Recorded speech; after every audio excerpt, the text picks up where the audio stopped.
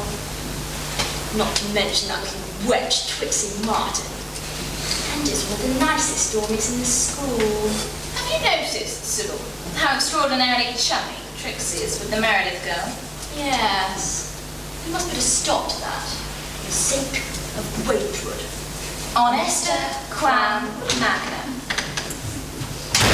Hello, Sybil, Monica, Daisy here. Whom? You know, Daisy Meredith. She's in our dormy. Daisy Meredith. That's right. Trixie, if you really care for Grangewood and wish to maintain its tone and its reputation on the playing field, you will cease your friendship with Daisy Meredith. Why? Scholarship girls are different from us. They're poor. Perhaps not intellectually, but certainly morally. Perhaps they should be given a chance to rise from their poorness. And what will happen to us? To Grangewood? To England? To Britain? The Empire. We must accept, Trixie, that different classes of people exist in this world. You're an unspeakable snob, Sybil. I heard all about the meeting you held in the common room. Give Daisy a perfectly ghastly time of it and she'll want to leave Grangewood. Well, I, for one, won't have anything to do with such a thoroughly horrid scheme. Daisy's a capital girl. She got here through brains, not money. And I mean to stick by her.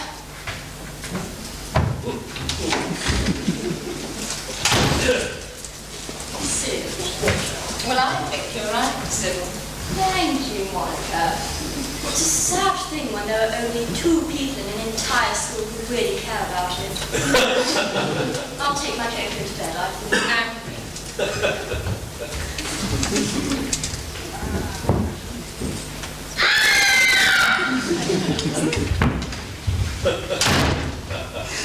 May I ask, put these in our beds?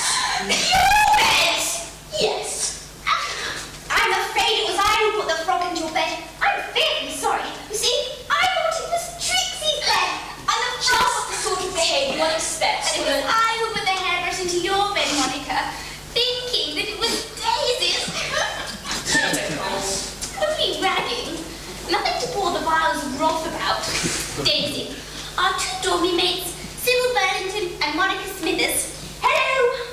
Sybil, Monica, allow me to introduce Daisy Meredith, newest ornament of the upper 4th.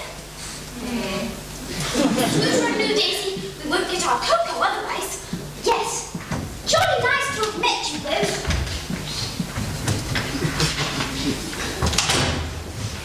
After a delightful early morning dip in the sparkling sea, a short prayer service, and a jolly breakfast, or brekker, as it was known amongst the girls, Daisy, with the rest of her form, trooped into the upper 4th classroom, there to commence her first lesson, English composition.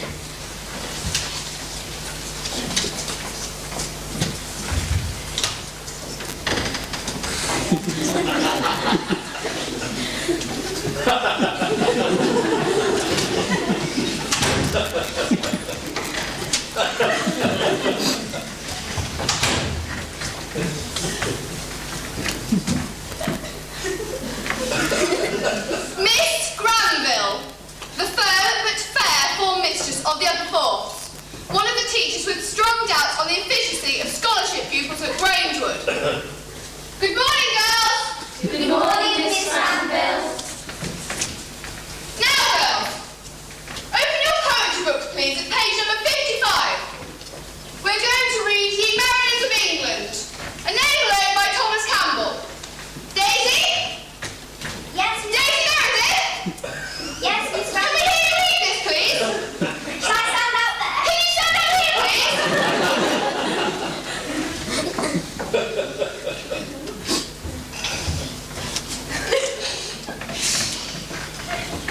Ye Mariners of England. You can start now, please. Ye Mariners of England, that guard our native seas, whose flag has braved 1,000 years the battle and the breeze. Your glorious standard, Lord to meet another foe, and sweep through the deep while the stormy tempests blow, while the battle rages loud and long, and the stormy winds do blow. Girls, please! I will not have this giggling during my lesson! The holiday's finished yesterday! You are here to work! Thank you, Daisy, an excellent reading. You may return to your seat. Belinda, will you... Daisy! Come here, please! What's that on the back of your gin slip? Do you have a white patch on the back of your gin slip? It's chalk, Miss Granville. Well, brush it up then! Why on earth you are covered with chalk, I can't imagine! Please remember, Daisy, you are not in elementary school any longer, and we like Grangewood girls to look presentable, not as though they have been tobogganing down the side of chalk pits! Return to your place! Monica! Have you anything to say to me? Then kindly refrain from gossiping to your neighbour. I have a brief appointment to keep with Miss Gibson, so I will leave you to study the poem alone. And also those on pages 57, 58 and 59. For your composition, after you've read the poem, I would like you to choose one of the following exercises. Pens ready? 1. Is patriotism productive of poetry? If so, why? 2. Summarise the case, the causes of England's greatness. 3. What difference it makes to the world if the British Isles was submerged by the sea? Daisy! What's that protruding from beneath your chair? It's a comic, Miss Granville. Is it a comic? Yes, Miss Granville. I should confiscate this! Comics? Dreadful rounds up and fire to the common room! I would usually give an order mark for such an offence, but I assure you I shall let you off! There is a copy of the school rules on the notice board! I suggest you make a point of reading them! Girls? I shall see you shortly! Belinda! Yes, Miss Granville. Take charge, please!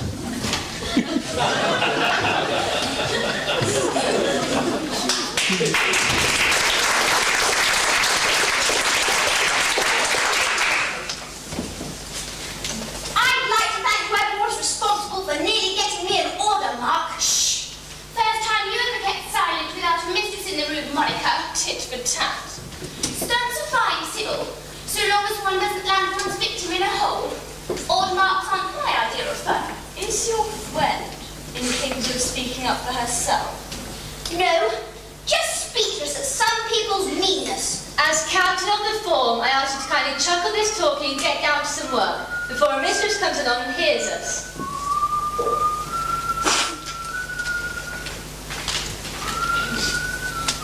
Belinda, who is that whistling outside?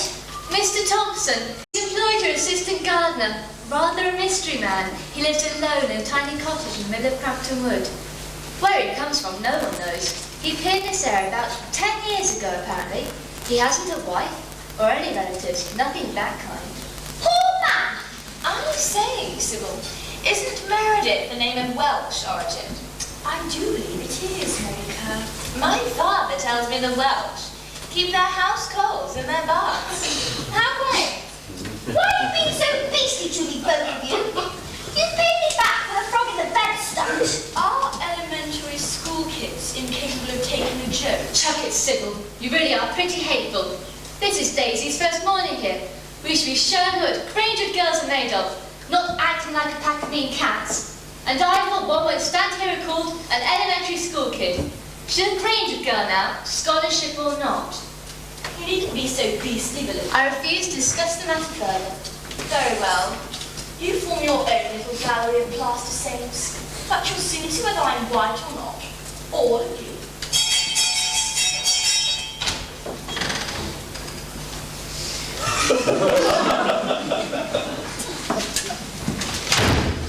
Mr. Skoblowski, the enigmatic Russian music.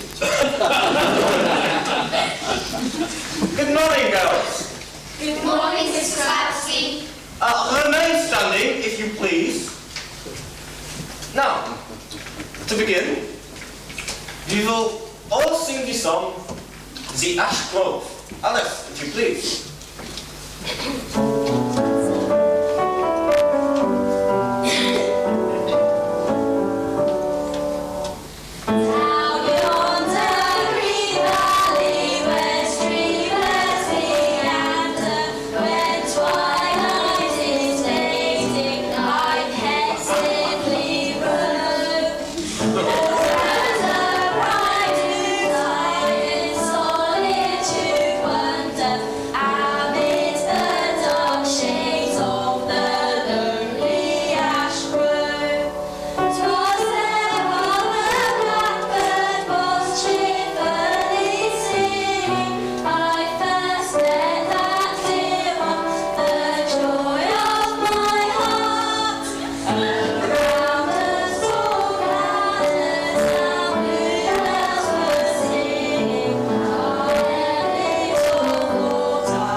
We have much work to do if you are to give a good account of yourselves in the end of term concert.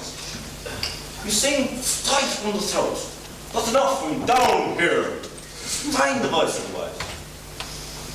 However, there is one excellent voice among you. It is this young lady here who sings so sublimely. Did you mark how she controlled her voice and breathing? Most excellent. What is your name? You are a new girl. Daisy Meredith. Ah, Meredith. A Welsh name. I shall see that you have a solo in the end of the term. And as for you, Mr. Burlington, you will have to prove to me that you are not as tone deaf as you appear to be, if you wish also to be taking your place in the choir. Thank you. Class is dismissed.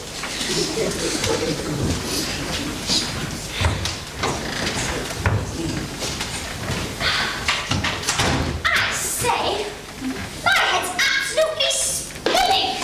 You're doing uncommonly well, Daisy. Everyone's tremendously impressed. All except Monica and Sybil. They're thoroughly piggy and nasty. Let's not waste our dinner break over them. You speak French like a native. I didn't think they taught that in elementary schools. They don't. My mother taught me. My word. And Italian. All my brothers speak it too. You see, she used to be an opera singer. A singer? I'm afraid so. Oh no, I find it tremendously exciting.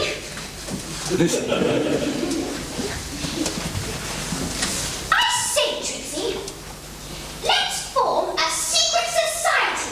A secret society? Yes! Just like doing schools and books. I know, a treasure hunting society. Its object to seek out the lost treasure of Rangewood School and to rescue the Beaumonts from penury. Yes! We can ask members if they'd like to become members. They won't. And anyway, everyone else will stop believing that the treasure exists. As a rule, one ceases to believe in it by the time one reaches the lower third. Rather like fairies, Father Christmas. Everyone, that is, except poetical types, such as myself, romantically minded new girls, and possibly Claire. No, let it just be the two of us. And we must call ourselves, I don't know, the Dark Horse Secret Society. It can be our secret symbol. Now we have to write each other notes. Oh, heavenly. And we must have a motto too, a password. Audacia et virtute adepta. Too long. Absque virtute nihil. No. Ah, how about this? Hinc space effulget. Yes! Yes! Sorry, I've no idea what it means. I've no Latin. Hence hope shines forth. Chopping, Trixie! Hence hope shines forth. You better dash. for afternoon games. Hockey for the 4th. I expect I shall get horribly beaten. I've never played hockey before. Hockey is a team game. You play as a team and win or lose as one. Remember that. I will.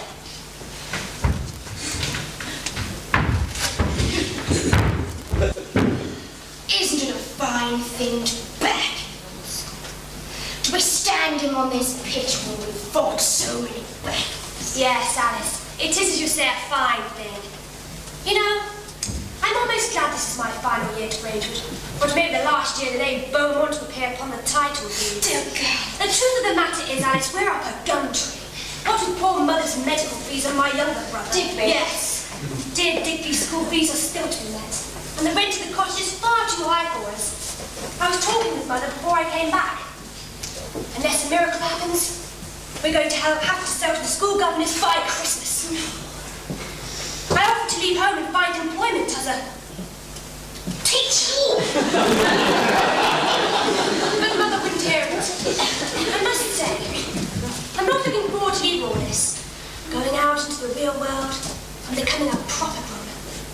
They say Grangewood is supposed to mirror the world. A big world. My goodness! Someone's playing a first-rate game of hockey over here. It's the other 4th. A practice game by the look of it. I say, who's that kiddie there? She can certainly pass balls. It's the new girl, the scholarship kiddie, Daisy Meredith. With some proper coaching, she could be a decent player. Look at her, never missing a single ball. Learned all the rules from a book, I was told. A sportsman as well as a scholar. There's one whose name will grace the first 11. Well, old girl, let's go off to our own practice. We've a match to win on Saturday. The opening knockout games of the county championships. Perhaps this year we'll come out tops. Instead of runners-up, as we have been for the past 10 years to Burncombe Young Ladies College. There's Diana calling us. As the middle say, scoot around news, Alice. We'll beat them this year. For Grangewood. For Clare. We must.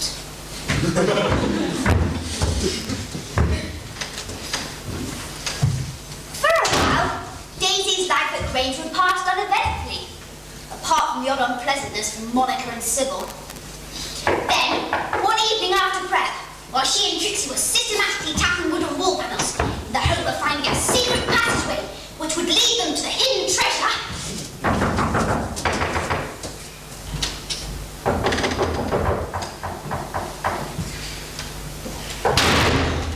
What are you girls doing here? Do you not know that this gallery is out of bounds to all but teachers and prefects? Yes, sir. Then kindly tell me the reason why you are here, or I shall report you to your former mistress. If you choose not to tell me, you will have to tell Miss Granville, and perhaps receive an order mark. we were looking for the treasure, sir. Treasure? The lost treasure of the Beaumont family. Ah. Well, you will not find it here. I myself have often sought its whereabouts, and have carefully examined this entire section of the building. And now, I believe the treasure to be a legend, a mere myth. However, should you find any clue as to its whereabouts, I should be most happy to know of it. I am much fascinated by the folk tales of the English. Good night, ladies. Oh, why the dickens did you tell him what we were doing, Daisy? We would have had to have told Miss Granville otherwise, who had certainly given us an order mark for going out of bounds. Oh, what a dismal, beastly sell. It's obvious Mr. Skablarski's after the treasure for himself. Probably to try and help his Bolshevik friends. We simply must try out the rest of this gallery. But how? I know! How about sneaking out of the dormy at dead of night? Oh, yes! Perhaps we could borrow a couple of cloaks from Matron to disguise ourselves as ghostly monks to scare off anyone who might see us. Capital suggestion! Sackabell, not a word to anyone, Trixie, and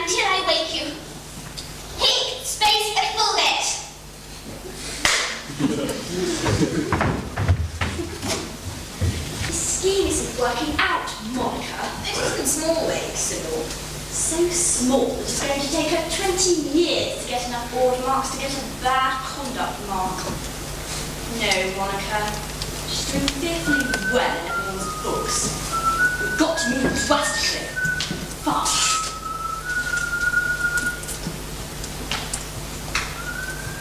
I say, would you like this solid silver bracelet Daddy sent me as a pre-birthday present?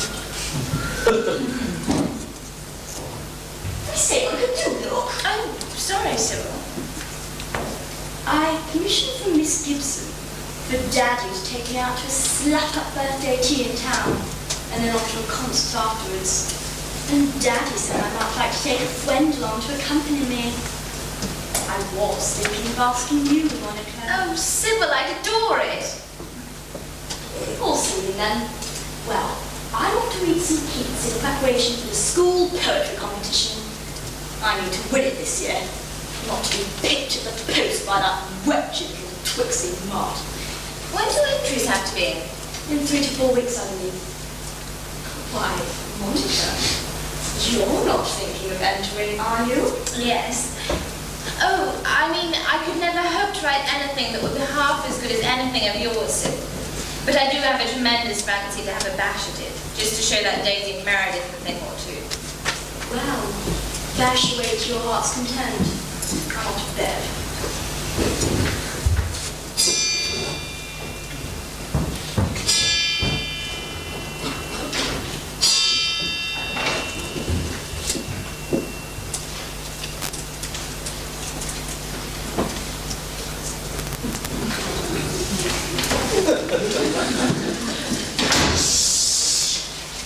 I say, Trixie, it's very dark. I've got some torches. Oh, scrummy! I say, did you hear Sybil snoring?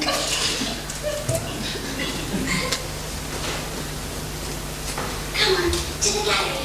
Now we must be very quiet.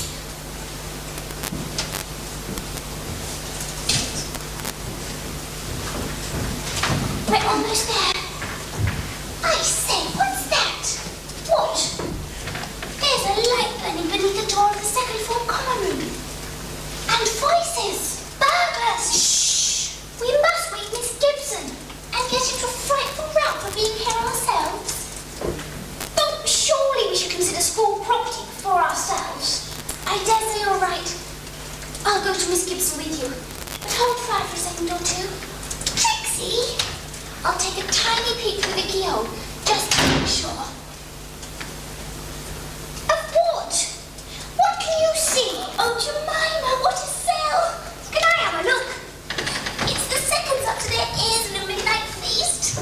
Let me have another peek, Daisy. Donuts, toffee apples, vanilla sandwiches. I've a good mind to go in there and demand a share and keep it quiet. Trixie Martin. Daisy Meredith.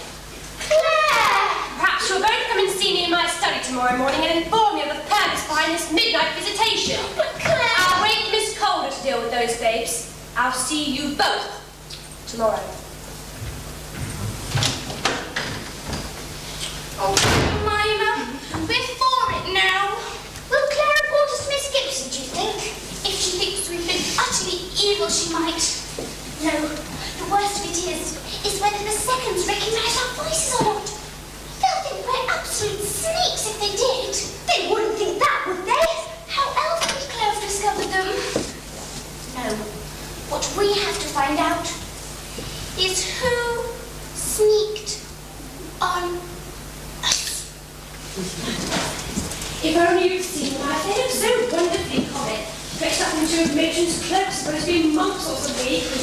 How absolutely sublime. Yes, it was rather rude. They gave them perfect fright at first. Nah.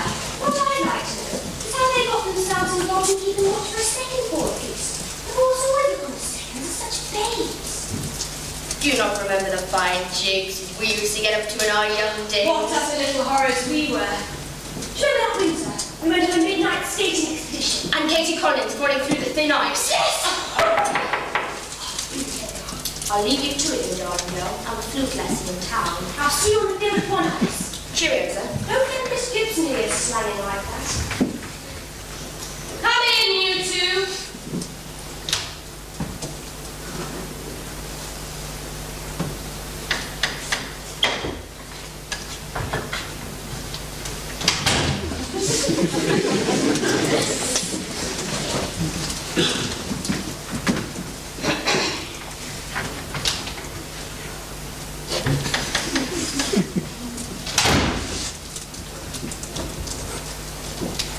Come over here.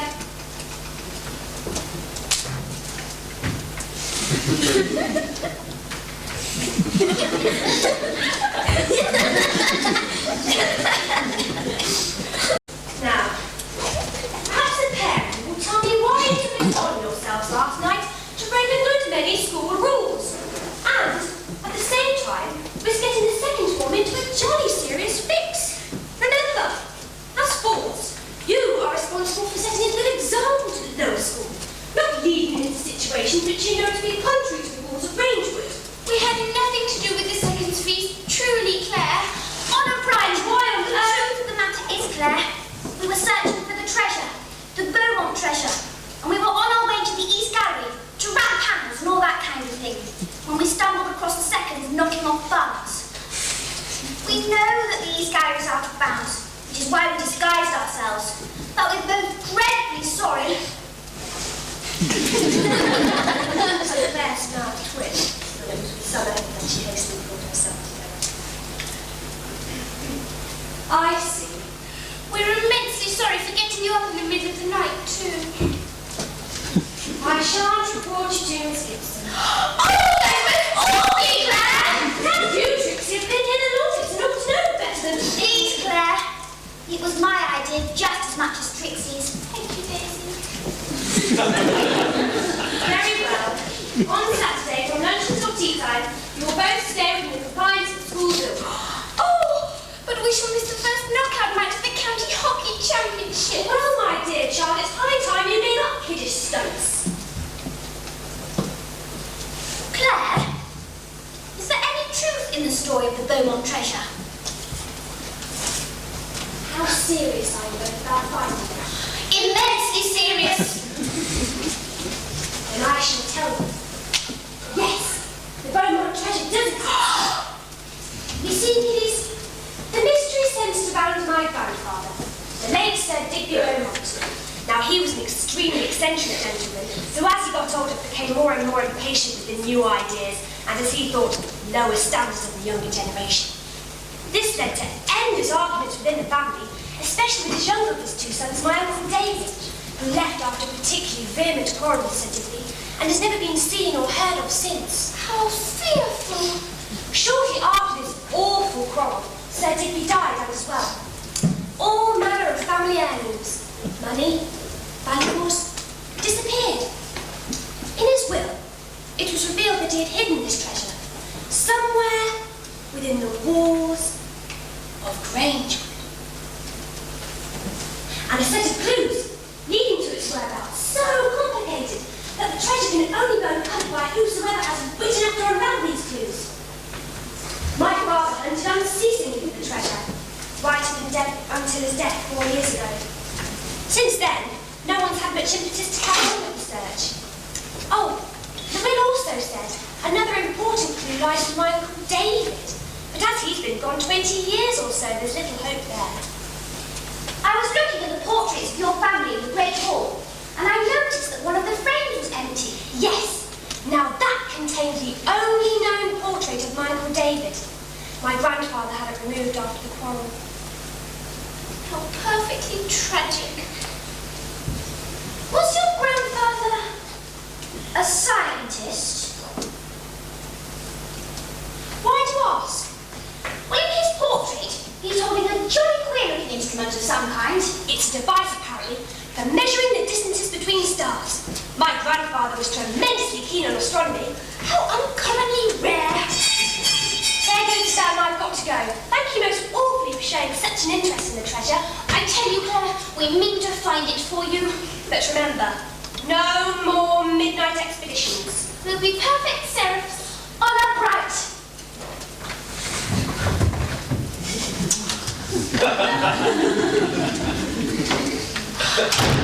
What an out-and-out sport.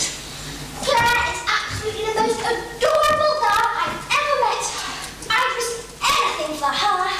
Except, I wish she wouldn't call us kiddies. Better than being called babes like the first and seconds. I say, Daisy, did you notice how frightfully sad Claire looked just for a moment when she mentioned her father's death? Yes, I know just how she jolly well feels. Why, it's your father? Yes. 10 years ago, he was a ship's doctor in the Royal Navy. He was reported missing, believed dead, when his ship went down in the Baltic Sea during the battle. I'm immensely sorry. Oh, I was fairly young, of course, when it happened. I say, we must dash. Miss Brown will be well if we're late for her class. I wish you'd slack off a bit, Daisy. I'm sure you'll end up with brain fever if you carry at this rate. I say, look at that on the board. We don't stand for sneaks at Grangewood, especially elementary ones. Jemima, someone risked their necks to write that. It must be the seconds. They recognised our voices last night. Blackboard. Sneak. Elementary sneak.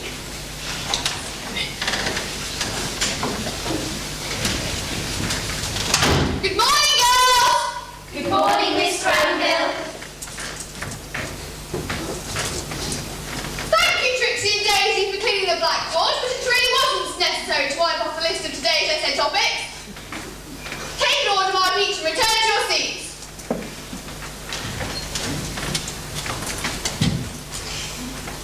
Now, I have here the essays handed in by you all last week on the subject of Shelley's poem, Ode to the West Wind, some of which were extremely good, others which were lamentable to say the least.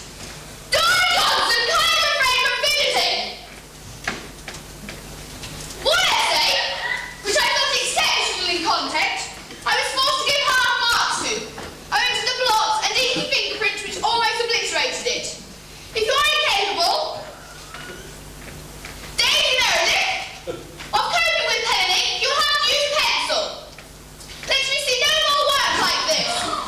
But Miss Have you anything to say to me regarding the atrocious condition of this book? Yes, Miss Granville. I did not hand in my work in that condition. I give you my word. Then your word will not be worth very much, can it, Daisy? Are you suggesting that these blots appeared of their own volition? No. Or are you perhaps suggesting that someone else had a hand in creating this mess? Sneak. No, I don't know.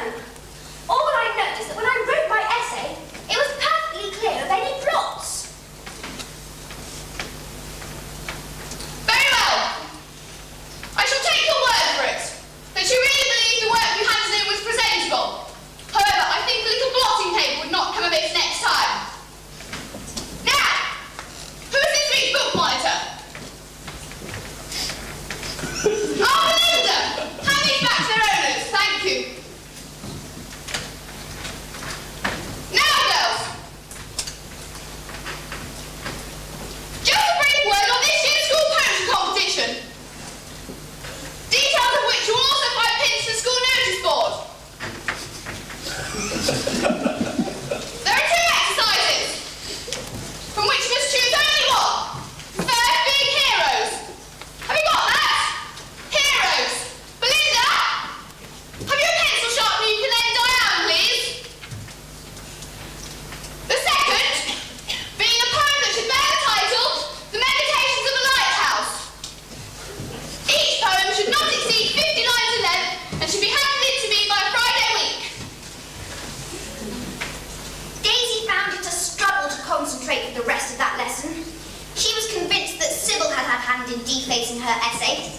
But one of Sybil's responsibilities, as vice captain of the form, was to collect prep work and hand it in to the appropriate teacher, thereby giving her the opportunity to wreak any damage she chose. But how was she to prove it without committing the despicable sin of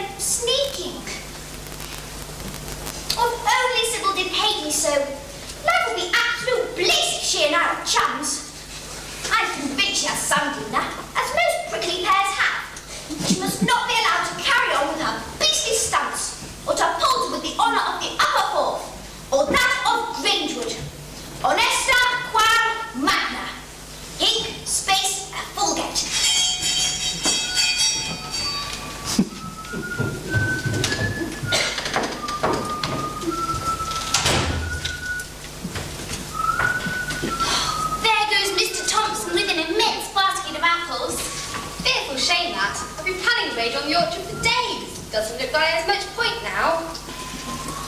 Honestly, I shall write to Mummy and Daddy about the frightful state Granger's rapidly sinking into. First, sneaking scholarship girls. That's beastly unfair of you, Sybil. The entire school is in a ferment. The seconds have had their pocket money stopped for a fortnight and aren't to have any cakes or jam and tea for a week. Isn't that right, Monica? Entirely, Sybil. Entirely.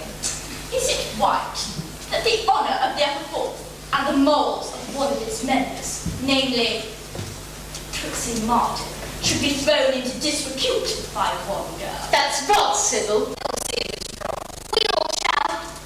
Daisy and I will go to the seconds ourselves and tell them that whoever sneaked upon us was responsible for their own discovery.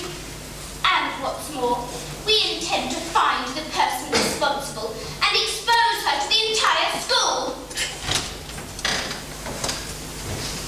At that moment, however, Mr. Skablowski entered the form room to commence his geography lesson with the fourth.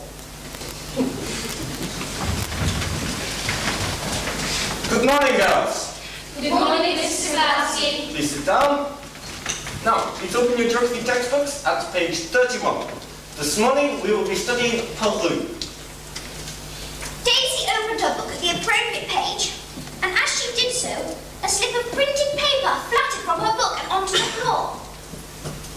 Daisy paled as she picked it up, suddenly aware that Sybil Burlington had also read the words printed on the piece of paper. I will first of all announce the results of last Wednesday's geography test. Starting from the bottom. Sybil Burlington. 21 out of 100 marks. Vinnie Irving. 56. Rosie Wildgust. 69. Monica Smithers. 74. Diane Rosewood. 78. Trixie Martin. 81. Belinda Masson. 91. Daisy Meredith. 93. Well done, especially Belinda and Daisy. Sybil! I'm surprised at you. Your marks are normally much better than this. If they continue to be this appalling, I shall have you sent down to the first form for geography lessons. Geography was the second lesson that morning, which failed to leave any impression upon Daisy's mind, which was whirling upon another matter, far removed from the mountains and jungles of Peru. Thank you. You may pick for your books now, girls. I would like to see at 4 o'clock this afternoon those girls who are singing solo in the end of term concert. Thank you. Class is dismissed.